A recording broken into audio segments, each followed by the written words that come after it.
Hey everybody, welcome and happy week of June 29th, 2020. I'm Rob Booker and this video is sponsored by IGUS.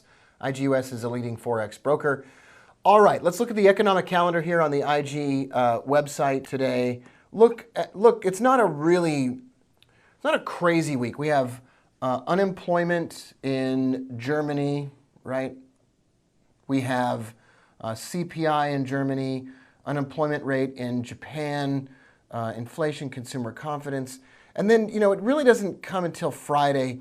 We've got those non-farm payroll report numbers in the US. I can't imagine that anybody's going to come up with a really good, predictable, accurate number on the non-farm payroll report.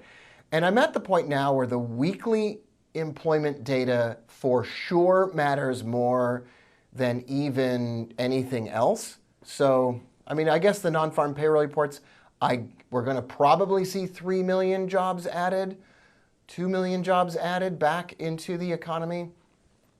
But then if the China virus numbers, if those are up, then all bets are off, right? You could even go into the weekend. You could have 4 million jobs created, but if the numbers are up and if the United States is going back into lockdown, then you've got all kinds of problems. The currency that interests me the most right now is the euro, given all of the stuff that's going on right now. The euro is really interesting to me right now because we went back to the March highs and we got there, at $1.14. We got back up those numbers and we couldn't hold. And that's a really bearish sign to me. When we could bang up against that number again, and if we bounce through if we crush that number and get through that number, then we'll look at some areas that we can go after that. But I think the real interesting level is this old area of support between, $1.11 and $1.12. So,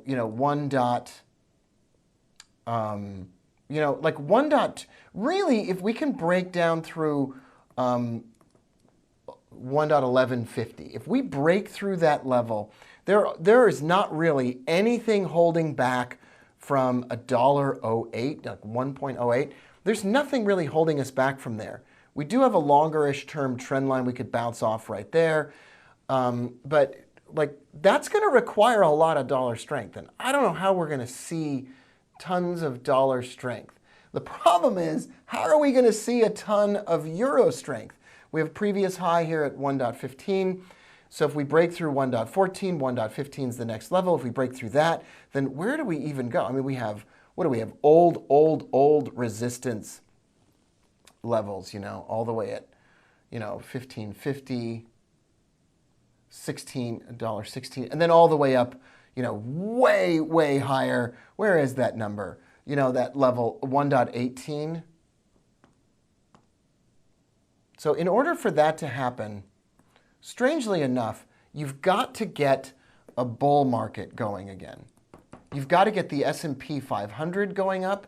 You've got to get the Russell 2000 going up. You've got to get the Dow going up in order for the euro to strengthen. So anytime the euro goes up here, it's called risk on. And that means people are comfortable with risk. We're ready to take buy trades. The market's going up. People are feeling positive about things. The Fed and the European Central Bank stimulus programs are working, and that money's getting plugged into the stock market.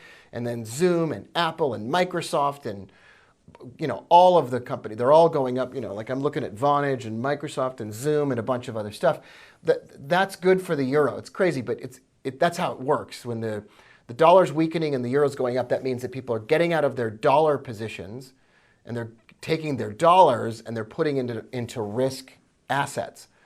The dollar goes up, however, and the euro US dollar goes down when people are coming out of the euro and coming out of stocks and coming out of those riskier assets, and they're buying treasuries. And what does it take to buy US treasuries? It takes dollars. And so I think that's why we're seeing the euro US dollar struggle to recover, and we're now looking at, do we break down through 1.1150? And if we do break through, then that's dollar positive. That's dollar strength on the the demand for U.S. Treasuries. The dollar is kind of a flight to safety currency, in other words, because of what it can buy.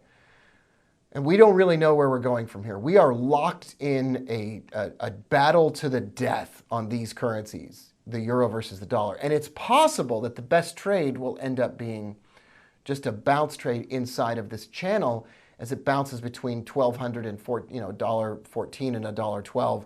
And we'll see where that goes. I want you to look for those levels, though. I want you to look for $1.14, 1.15 to be broken to the upside. And I want you to look for 1.1150 to be broken on the downside.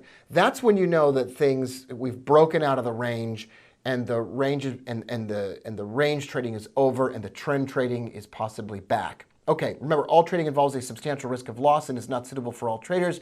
That's my disclaimer. I want to thank IGUS for sponsoring this video. I'm Rob Booker, and we'll see you next time.